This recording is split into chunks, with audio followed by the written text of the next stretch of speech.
मोहताज नहीं है।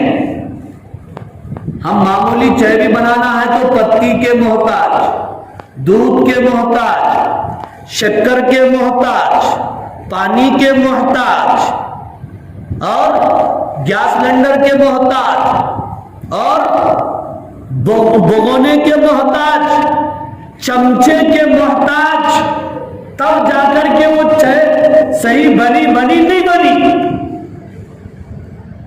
घर बनाने के लिए पैसों के मोहताज, रेती के मोहताज, ईंट के मोहताज, गिल्ले के मोहताज, कारीगर के मोहताज, लकड़ी के मोहताज, तब जाकर के घर बनता है।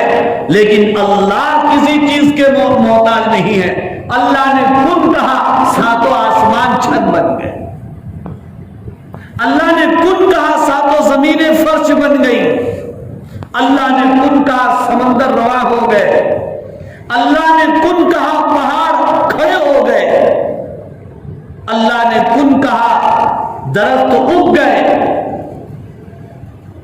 अल्लाह ने खुद कहा हवाएं चली, अल्लाह ने खुद कहा आग पैदा हो गई। अल्लाह किसी के मोहताज नहीं।